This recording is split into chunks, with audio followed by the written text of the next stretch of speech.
আমি তাবাসসুম তিন্নি আপনাদের সবাইকে স্বাগত জানাচ্ছি আমাদের আজকের রোজকার খবরের কর্পোরেট লাউঞ্জে। বরাবরের মতো আজকে আমাদের সাথে একজন অতিথি আছেন যিনি কর্পোরেট সেক্টরের বিভিন্ন দিকগুলো নিয়ে আমাদের সাথে আলোচনা করবেন। আজকে আমাদের সাথে অতিথি হয়ে আছেন মাইনুল ইসলাম প্রিন্স ভাইয়া। তিনি হচ্ছেন জুনিয়র চ্যানেল অফিসার হিসেবে আছেন ডাচ বাংলা ব্যাংকে। আমরা সরাসরি চলে যাব আমাদের অতিথির কাছে। ভাই, আপনি কেমন আছেন? জি, আলহামদুলিল্লাহ ভালো আছি। আপনি ভালো আছেন আপু? জি, আমি ভালো আছি। ভাইয়া, আপনার ছোট্ট একটা পরিচয় দিয়ে যদি আমাদের সাথে শুরু করতেন, আমরা আপনার একটা ছোট্ট পরিচয় জানতে চাচ্ছিলাম। আসসালামু আলাইকুম। আমি মোহাম্মদ মাইনুল ইসলাম প্রিন্স। আমি ডাচ বাংলা ব্যাংক পিএলসি তে জুনিয়র চ্যানেল অফিসার হিসেবে কিছুদিন কর্মরত আছি। এখানে আমি অনেকগুলা কর্মসূচি পালন করে থাকি। আর আমার হোম ডিস্ট্রিক্ট হলো পটুয়াখালী জেলার কলাপাড়াতে। ভাইয়া, আপনার এই কর্মযাত্রাটা কবে শুরু হয়েছিল? কর্পোরেট সেক্টরে কবে আপনি আপনার যাত্রাটা শুরু করেছিলেন? আমি গত 2024 সালের 6 মে যোগদান করি জুনিয়র চ্যানেল অফিসার হিসেবে। এরপরে কিছুদিন হেড অফিসে ট্রেনিং করি। এখন আছি সাত মসজিদ রোড ব্রাঞ্চে, ধানমন্ডিতে। তো আসলে আমরা জানি ভাইয়া, যখন কেউ কোনো মানে নতুন করে পথযাত্রাটা শুরু করে বা কর্পোরেট সেক্টর গুলোতে যায় বা নিজের কর্মজীবন শুরু করে, তখন আসলে অনেকগুলো বাধার সম্মুখীন হতে হয়, অনেকগুলো সমস্যা ক্রিয়েট হয়। তো স্বাভাবিক একটা জায়গা থেকে আরেকটা জায়গায় চলে আসলে অনেক অবস্ট্রাগল দেখা যায়। তো ওই অবস্ট্রাগল গুলো আপনি কিভাবে মানে সমাধান করেছিলেন? আপনার যে বাধাগুলো এসেছিল, কিভাবে বাধাগুলো থেকে অতিক্রম করেছিলেন? দেখুন আপু, আসলে আপনি পথযাত্রাটা যেখানেই হোক না কেন, যেভাবেই হোক না কেন, আপনার বাধা আসবেই। আর ভালো কাজ করতে গেলে বা আপনার কেরিয়ার ডেভেলপমেন্ট করতে গেলে তখন আপনার স্পেশাল কিছু বাধা আসবে, যে বাধাগুলো আসলে আপনি চিন্তাও করবেন না, এরকম কিছু বাধা আসবে। যেরকম বাধা আসবে, আপনি এই কাজটা পারবেন না, বা আপনার দিয়ে এই কাজটা হবে না, বা আপনি এটার যোগ্য না। আবার অনেক সময় বলবে যে আপনি অনেক যোগ্য মানুষ, এই কাজটা আপনার জন্য না, এর চেয়ে আপনি ভালো আরো এক্সপেক্ট করেন। আমি যখন জুনিয়র চ্যানেল অফিসার হিসাবে অ্যাপয়েন্টমেন্ট পাই, এর আগে আমার রিটেন এক্সাম দিতে হয়েছে, ভাইভা অ্যাটেন্ড করতে হয়েছে। যাই হোক, আলহামদুলিল্লাহ পরবর্তীতে আমি যখন অ্যাপয়েন্টমেন্ট পাই তখন আমাকে বলা হয়েছে যে এই কাজটা আসলে সহজ কাজ না। তাছাড়া এই কাজটা আপনি ওইভাবে পারবেন না।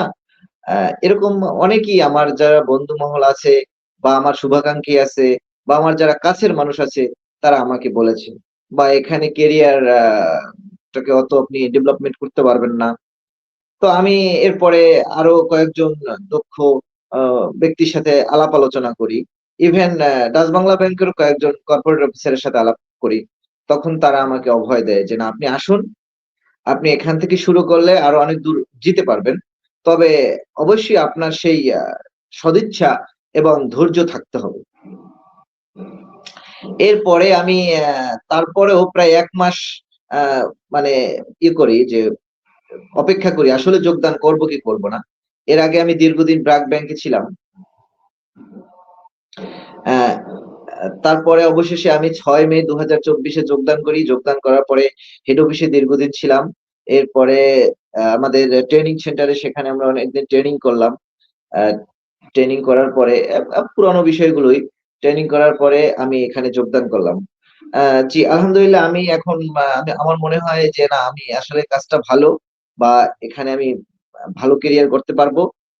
ভাইয়া, আমরা যেটা শুনতে পাচ্ছিলাম যে আপনি আসলে অনেক বাধার সম্মুখীন শেষ করেও, মানে বাধার সম্মুখীন হয়েও অনেক বাধা পেরিয়েও এখন আপনি এখানে আছেন। সো আপনার কাছে এখন নেক্সট যে কোশ্চেনটা আমার, সেটা হচ্ছে আপনার মতে একজন লিডার মানে টিম লিডারের কি কি ভূমিকা থাকা উচিত? একজন টিম লিডার হতে হলে প্রথম যে বিষয়টাকে আপনাকে থাকতে হবে, মানে যেটা না থাকলেই নয়, সেটা হচ্ছে আপনার সংযমী ব্যক্তি হতে হবে। প্রচুর ধৈর্য থাকতে হবে। টিম লিডার মানেই প্রচুর ধৈর্য। ধৈর্যের বিকল্প কোনো কিছুই টিম লিডার হিসেবে আমি মনে করি না। টিম লিডার মানেই তো অনেকগুলো লোককে কন্ট্রোল করা, বা তাদের যেভাবেই হোক তাকে নিয়ন্ত্রণ করা, তার পক্ষে থেকে হোক তার বিপক্ষে থেকে হোক, কৌশল অবলম্বন করে হোক, আপনাকে এক কথায় 10 জন লোকের যদি আপনি দায়িত্ব থাকেন বা 15 জন বা 20 জন লোককে আপনাকে মোটিভেট করেন, ডিমোটিভেট করেন, যেভাবে হোক আপনার কাজটাকে উঠিয়ে নিতে হবে। তো প্রথমত তার ধৈর্য থাকতে হবে, দ্বিতীয়ত তার বুদ্ধিমত্তা থাকতে হবে। আমি মনে করি একজন দক্ষ টিম লিডারের আরেকটি গুরুত্বপূর্ণ পয়েন্ট হচ্ছে তাকে অবশ্যই তার অধীনস্থ বলেন বা তার সহকর্মী যারা থাকে তাদেরকে সবসময় আপনার মোটিভেট করে কাজ করা, তাকে বুঝিয়ে বা তাকে প্রেরণা দিয়ে যে কোনো উপায় হোক, কোন রকম ডিমোটিভেট করে বা আপনার তাকে কোনোভাবেই প্রেশার ক্রিয়েট করে আপনি ভালো কাজ আদায় করতে পারবেন না, এটা সম্ভব না। আপনাকে ভালো কাজ আদায় করতে হলে তার মতো করে আগাতে হবে। এখন তার মতো করে কি? সে বললো আজকে অফিসে আসবে না, আপনি বললেন আসবেন না, এটা কিন্তু না। যখন সে বলবে যে আমি অফিসে আসবো না, তখন আপনাকে এটা বলতে হবে যে ভাই, আপনার আরো 10 জন লোক ডিউটি করে বা কাজ করে, আপনি যদি না আসেন তাহলে বাকি 9 জনও কিন্তু কাজ করতে পারবে না। অতএব বৃহত্তর স্বার্থে আপনাকে আসতে হবে এবং আপনাকে কাজে অ্যাটেন্ড করতে হবে। আপনি প্রয়োজনে ফাঁকে ফাঁকে আপনার যে প্রবলেমটা সেটা সলভ করুন। এখন ওভারফোন আছে, আরো সোশ্যাল সিস্টেম আছে, আপনি সেভাবে ওভারকাম করুন, কিন্তু আপনাকে আসতে হবে বা আপনাকে কাজটা করতে হবে। টিম লিডারের আর একটা বিষয় হচ্ছে কোনো ভুল যদি করে, তার টিমের কেউ যদি ভুল করে, তিরস্কার করা যাবে না। তাহলে কি করতে হবে? ভুলটাকে তো ভুল বলতে হবে, কিন্তু ভুল বলার সিস্টেমটা হচ্ছে কি, আপনি তাকে বলবেন আপনি যে কাজটা করেছেন আমি আপনাকে এপ্রিসিয়েট করি, কিন্তু কাজ করলে তো ভুল হবেই ভাইয়া। যেহেতু আপনার ভুল হয়ে গেছে, আপনি একটা জিনিস করতে পারেন, আপনি আহ এইভাবে করলে আপনার কাজটা আরো অনেক সুন্দর হবে এবং আরো অনেক উপকৃত হতে পারে, আপনি বিবেচনা করে দেখেন। তখন সে সাবলীল ভাবেই সেটাকে গ্রহণ করবে।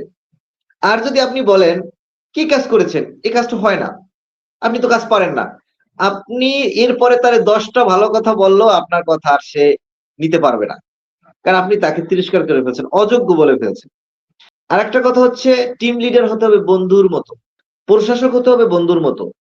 এখন প্রশাসক সবসময় আপ্যায়ন করবে, ভালোভাবে কথা বলবে, তার যতই অধীনস্থ কর্মী হোক না কেন, যে হোক না কেন, তাকে সম্মান প্রদর্শন করবে। আর একটা কার্টেসি মেইনটেইনে আমি গুরুত্বপূর্ণ মনে করি, যেই হোক বয়সে যতই ছোট হোক আপনি করে বলতে হবে কর্পোরেট লেভেলে। It's very important point. এখন আমার কথা হচ্ছে বন্ধু সুলভ হওয়ার পরে প্রশাসক কিভাবে কাজটা করবে। অনেক সময় তো বন্ধু সুলভ হইলে তার অধীনস্থ কর্মীরা কাজ করবে না।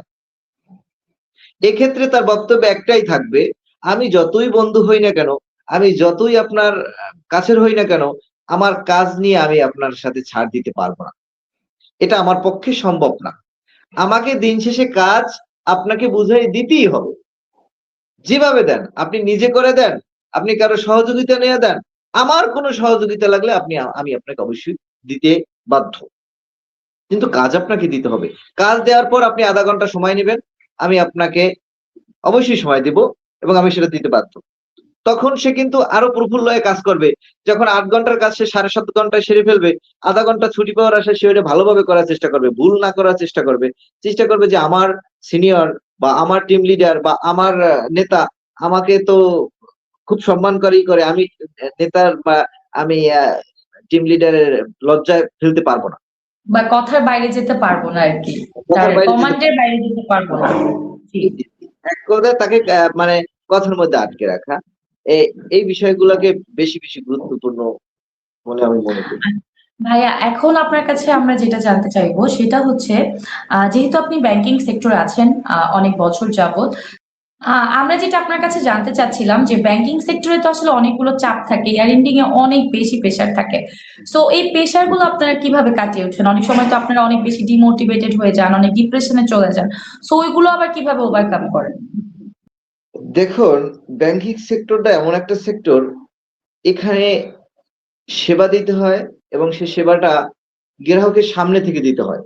গ্রাহক যে সেবা দেয় তাকেও দেখে, গ্রাহককেও সেবা দানকারী দেখে। জি, সেবা দানকারী জি। অবশ্যই ব্যাংকার, সেবা যে গ্রহণ করে সে গ্রাহক। বা কাস্টমার। এখন কাস্টমার তো কোনো ভুল নাই। এর সবচেয়ে বড় কারণ হচ্ছে তারা অনেক সময় দক্ষ হয়, অনেক সময় অদক্ষ হয়, অনেক সময় শিক্ষিত হয়, অনেক সময় অশিক্ষিত হয়, অনেক কিছু তারা বুঝে না। এখন তাদেরকে যেভাবেই হোক আমাদেরকে মোটিভেট করতে হয়। তখন আমরা যখন ডিমোটিভেট হয়ে যাই, তখন যারা ভালো কর্মকর্তা তারা সবসময় এটাই ভেবে নেয়, আসলে গ্রাহক তো অত বুদ্ধিমান নাও হতে পারে বা অত আ বা ব্যাংক সম্পর্কে অত কিছু তার জানা নাও থাকতে পারে বা সিস্টেম সম্পর্কে তার জানা নাও থাকতে পারে। সুতরাং সে অনেক কিছু চাইতে পারে বা করতে পারে। তখন আমরা তাদেরকে খুব ঠান্ডা মাথায় বুঝাবার চেষ্টা করি যে, "ভাই একটু ধৈর্য ধরতে হবে, একটু বসতে হবে ছাড়। আমরা আপনার কাজটা করে দিচ্ছি। খুব শিগগিরই করে দিচ্ছি।" এবং এক্ষেত্রে আমরা সবচেয়ে বেশি গুরুত্বপূর্ণ আ যেটাকে মনে করি, আমরা সিরিয়াল মেইনটেইন মানে ভয়াবহভাবে পালন করতে হয়। যদি আমরা এটা পালন না করতে পারি, তখন সেখানে বড় ধরনের বিশৃঙ্খলা হয়ে যায়। আ আমরাও এটা আপনার সাথে এগ্রি করি। অনেক সময় থাকে না ভাইয়া যে অনেক কাস্টমার আপনাদের অনেক বেশি আর্গুমেন্ট করতে থাকে বা ধরেন একটা সিচুয়েশন এ পড়ে গেলেন, হয়তোবা আপনার ম্যানেজারও এটা হ্যান্ডেল করতে পারছে না। দেখুন, যখন একজন গ্রাহক মানে সিরিয়াসলি ডিমোটিভেটেড হয়ে যায়, ম্যানেজমেন্টও তাকে হ্যান্ডেল করতে পারে না। তখন ওই ব্যক্তি আপনার কাছে আসলে আপনি কি করবেন? এরকম ভাবে এর আগেও জি কয়েকটা ভাইয়া। জি। obstacle আমি মোকাবেলা করেছি। তখন আমি যেটাকে দেখেছি যে আমি কমার্সের স্টুডেন্ট, ম্যানেজার স্যার কমার্সের ছিলেন না, অ্যাকাউন্টিং এর ছিলেন না। তো আমাকে বলেছে যে উনি তো অ্যাকাউন্টিং এর স্টুডেন্ট, উনার কাছে যান উনি ভালোভাবে বুঝাই দিতে পারবেন। তো আসছে, আমি তাকে ব্যাংকের যে সিস্টেম সেটা আমি তাকে বললাম। সে অত ভালো বোঝে নাই। সে একজন প্রফেসর। প্রফেসর বলতে বেসরকারি কলেজের আরকি প্রভাষক। ঠিক আছে? তো উনি বলল যে, "ভাই আমি এত পেঁচিগেছি বুঝি না, আমাকে সহজে বুঝান। একদম সহজে বুঝান।" তো আমি বললাম, "দেখুন, আ আপনি একটা প্রতিষ্ঠানের কর্মকর্তা। আপনি কি আপনার প্রতিষ্ঠানের সবকিছু আমাকে বুঝাতে সক্ষম হবেন? কাইন্ডলি আমার কথায় আপনি কোনভাবে রাগান্বিত হবেন না। আপনি একটু ধৈর্য ধারণ করে আমার কথাটা শুনুন।" আ আর হাসি মুখে বলেছি। অ্যা আ হাত তো বাড়িয়ে দিয়েছি। বসতে বললাম যে, "আস্তে, আস্তে বলুন। আপনি মন খারাপ কইরেন না।" তখন সে কিছুটা বসার পরে অনেকটা শান্ত হয়ে গেছে। এরপরে বলল যে, "না আমি তো সেটা পারব না।" তখন আমি বললাম যে, "দেখেন আমি একটা ব্যাংকে জব করি বা এরা ব্যাংকের একটা সারা বাংলাদেশে ছড়িয়ে আছে এই ব্যাংকটা। সুতরাং এই ব্যাংকে একটা নীতিমালার উপর চলতে হয়। কারো কথায় প্রভাবিত হতে পারে না কিংবা কারো কথায় আপনার একটা জিনিসকে বাতিলও করতে পারে না। তাহলে তো এত বড় প্রতিষ্ঠান আসলে চালানো সম্ভব না। আপনি বলেন আমি আপনাকে কিভাবে সহযোগিতা করতে পারি? আপনি কিভাবে উপকৃত হন? কাইন্ডলি সেটা যদি বলেন। আপনি মানে ভাই, আঙ্কেল মানে যা বলার বলেছি।" এরপরে উনি অনেকটা নিয়ন্ত্রিত হয়ে গেছে। এখন উনি বলল যে, "দেখুন, আমি আসার পরে আমার মানে আমার সাথে এই আচরণটা করা হয়েছে বা এইভাবে একটা আমার অ্যাকাউন্টে ভুল হইছে। এটা জিবি অফিসার উনি দেখতে চায় নাই। তাহলে আমি কি করব?" তখন আমি বললাম যে, "আসলে দেখুন, সব মানুষ তো এক না। আরেকটা কথা হচ্ছে সবার মেজাজ তো সবসময় ঠিক থাকে না। দেখা গেছে আপনার সাথে যে আচরণটা করছে এটা আপনার সাথে করার উনার কথা ছিল না। হয়তো উনি কারো কাছ থেকে ডিমোটিভেট হওয়ার কারণে আপনার সাথে করে ফেলছে। বাট আপনার কোনো ভুল নাই।" যখন আমি উনাকে বললাম যে, "আপনার কোনো ভুল নাই", তখন উনি ৯০% ক্লিয়ার। মানে আপনি গ্রাহককে যদি কোনভাবে বুঝাতে পারেন যে, আপনার কোনো ভুল নাই। ভুলটা আসলে আমার বা আমাদের। তাহলে উনি যেকোনো উপায়ে ঠান্ডা আস্তে, আস্তে হবেই। কিন্তু যদি উনি উনি আপ উনাকে আপনি বুঝাতে চান কোনভাবেই, উনার ভুল হওয়ার পরেও, বড় ধরনের ভুল হওয়ার পরেও যদি বুঝাতে চান যে ভুলটা আপনারই, আপনি তাকে কন্ট্রোল করতে পারবেন না। কোনভাবে কন্ট্রোল করতে পারবেন না। কন্ট্রোল জি, করার ভুলটা একদম। আপনাকে নিতে হবে। এটা এটা কাউকে ছোট বা বড় করার জন্য না, আপনি জব করেন এজন্য না। আপনি একটা কর্মকর্তা এবং ওই চেয়ারের আপনার অনেক লায়াবিলিটিস আছে, দায়িত্ব আছে। উনি গ্রাহকের, উনার কিন্তু নাই। উনি কিন্তু ট্রু। শুধু না, সেটা আমার ব্যাংকের এমডি স্যারেরও আছে, আমারও আছে। কারণ আমার ব্যাংকের এমডি স্যার বলেন, চেয়ারম্যান স্যার বলেন, আমরা সবাই কিন্তু একটা একটা কমিটমেন্ট এর মাধ্যমে গ্রাহকের কাছ থেকে লেনদেন করে থাকি। গ্রাহকের আদৌ কি কোনো কমিটমেন্ট আছে? আপনি গ্রাহককে কোনভাবে বললেন যে, "আপনি এটা ভুল করেছেন।" গ্রাহক বলল যে, "না, আমি আপনার ব্যাংকে অ্যাকাউন্ট রাখবো না।" বাংলাদেশে 65 ব্যাংকিং এক্সিস্টিং, আর্থিক প্রতিষ্ঠান বাদ ৬৫ টা ব্যাংক। আমার ব্যাংকে যদি গ্রাহক লেনদেন না করে তাহলে বাকি থাকলো কয়টা? ৬৪ টা। তো উনি আমার ব্যাংকে করবে না। সুতরাং গ্রাহকের কোনো কমিটমেন্ট নাই কিন্তু। বাট আমার ব্যাংকটা যদি ভালো না চলে, তাহলে আমার ব্যাংকে ১০,০০০ পার্মানেন্ট এমপ্লয়ি আছে বা সর্বসাকুল্যে প্রায় ১৬,০০০ বা ২০,০০০ এমপ্লয়ি আছে। তারা কিন্তু সবাই কম বেশি আস্তে, আস্তে বিপদে পড়বে। কারণ একজন থেকেই কিন্তু ১ কোটি। একজন থেকেই 2 কোটি 5 কোটি এক থেকেই শুরু হয়, আপনি একসাথে হবে না। আমার ব্যাংকে বর্তমানে সবচেয়ে বেশি কার্ড আছে 1,65,00,000 প্লাস, বাট আমি কিন্তু 1,65,00,000 মধ্যে একজন, একজন না বর্তমানে 2 জন। আমার 2টা ডেবিট কার্ড আছে, আমি যদি না রাখি ব্যাংক কি আমাকে জোর করে রাখাতে পারবে? এজ এ গ্রাহক, এজ এ কাস্টমার, পারবে না। সুতরাং আপনি যে দায়িত্বটা নেবেন সেটা যে লেভেলই হোক, সেটা সরকারি লেভেলে হোক, বেসরকারি লেভেলে হোক, সেটা সাংবিধানিক লেভেলে হোক, আপনাকে ওখানে আপনাকে বলাই আছে আপনি সেবা দিতে বাধ্য।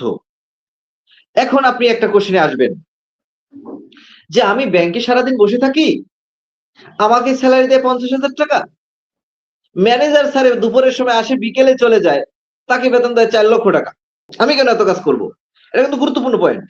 আপনাকে বুঝতে হবে আপনি কমিটমেন্ট দিয়ে আসছেন সেবা দিবেন, কত টাকা আপনাকে স্যালারি দেবো এটা কিন্তু ভিন্ন কেস। আপনার কাজ কিন্তু ভাগ করা আছে, ম্যানেজার স্যারের কাজ কিন্তু ভাগ করা আছে। ম্যানেজার স্যারের কাজই হচ্ছে বসে থাকা, আপনার কাজই হচ্ছে কাজ করা, আমার কাজই হচ্ছে কাজ করা। আমি যদি কখনো ম্যানেজার হতে পারি, আমার কাজ হচ্ছে আবার সবাইকে ম্যানেজ করা। তো ম্যানেজ করা আর কাজ করা কিন্তু ভিন্ন কেস। আমাদের কি সবসময় মনে রাখতে হবে আমি কমিটমেন্ট দিয়ে আসছি, আমি শপথ করে আসছি, আমি আপনাকে এই সেবাটা দিব এবং সেটা আমি দিতে বাধ্য হব। যদি না দেই সেটা এক ধরনের করাপ্ট এবং বড় ধরনের করাপ্ট আমি মনে করি। ভাইয়া, এখন আপনার কাছে আমরা যেটা জানতে চাইবো যে এখনকার সময় আমরা আসলে অনেকগুলো কোর্স করতে পারি বা ইউটিউব দেখে দেখে অনেক কিছু মেনটেন করতে পারি, যেটা আগে ছিল না। অনেক ডিজিটালাইজেশন চলে আসছে।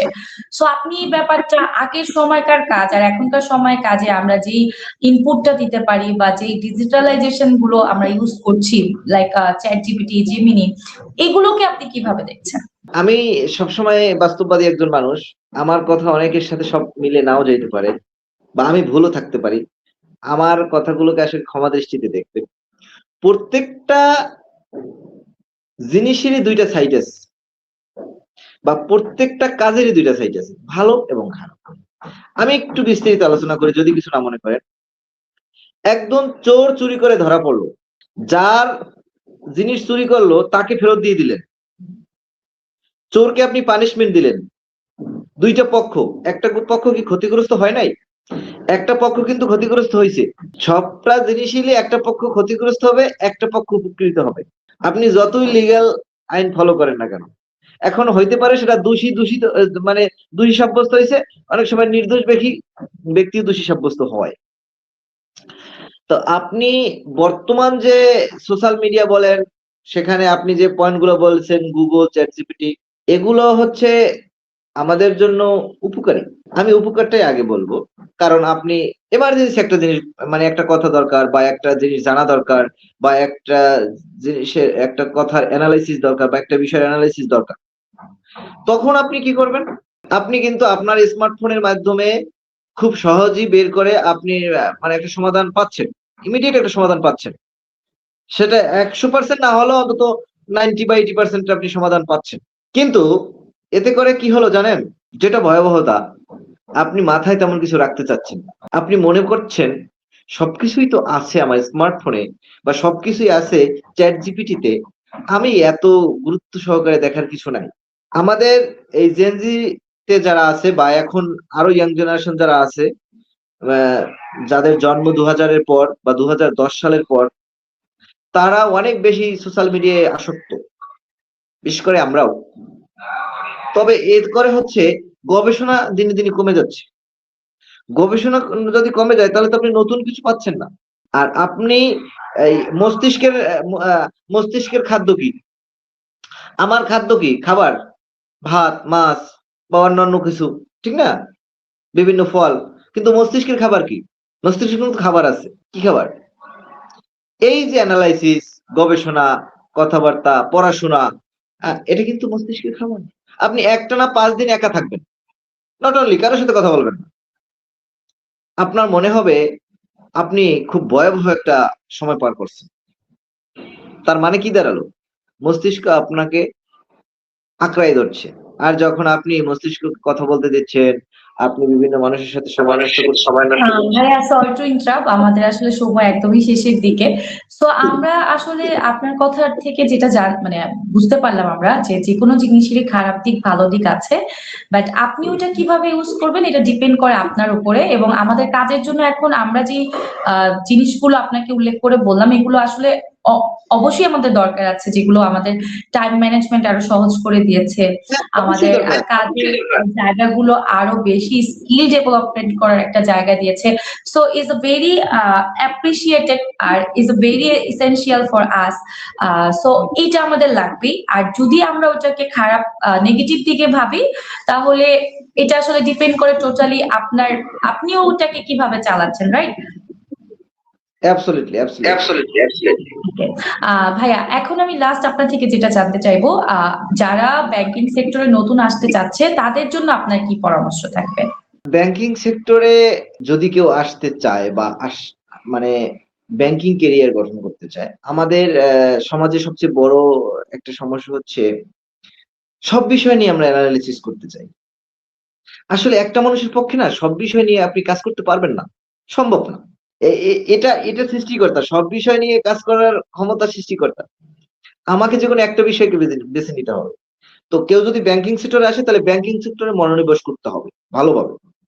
এবং এই ক্ষেত্রে তার ক্যারিয়ার গঠনে প্রথমত যে চিন্তাটা করতে হবে, আপনার কথা বলার ধরনটা চেঞ্জ করতে। কথা বলার ধরনটা চেঞ্জ মানে অনেক বেশি ইংলিশ জানতে হবে, অনেক বেশি বাংলা জানতে হবে, সেটা না।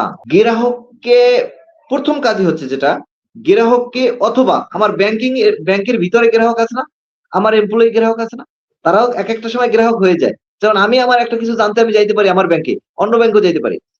তো এখানে আমি বলবো সবসময় নিজেকে স্কিল ডেভেলপটাই, সেই স্কিল ডেভেলপটা এরকম না যে আপনি একটা বিষয়ের উপরে অনেক বেশি দক্ষ হতে হবে, আপনাকে অনেক বেশি সাবলীল হতে হবে, জানার চেষ্টা করতে হবে। আর একটু ইংলিশ এবং ইংলিশের উপরে একটু জোর দিতে হবে, কিন্তু অত বেশি না। আমরা যেটা স্বাভাবিকভাবে যেটা জানা বোঝার চেষ্টা করি এগুলোর উপরে একটু জোর দিতে হবে। আর যেটা হচ্ছে ব্যাংকিং সেক্টরে যে এক্সাম গুলো হয় এগুলো ফলো করতে হবে, এগুলো ফলো করে ক্যারিয়ার গঠন করতে পারবে। আর দ্বিতীয় কথা হচ্ছে ব্যাংকিং ক্যারিয়ারে যদি কেউ আসে, আসার পরে এখানে কিছু কাজ আছে, কিছু পড়াশোনা আছে, যেমন আইবিএ আছে, এটা সে কমপ্লিট করতে পারে। এখন অবশ্য আমিও এখনো পর্যন্ত পারিনি, যদিও আমি পরামর্শ দিচ্ছি, তবে আমি আশা করি খুব শিগগিরই এটা আমি করার চেষ্টা করব। আমরাও চাই আপনি এটা করে নেবেন ইনশাল্লাহ। আমরা পরবর্তীতে হয়তোবা জানবো যে আপনি এটা করে ফেলেছেন ইনশাআল্লাহ।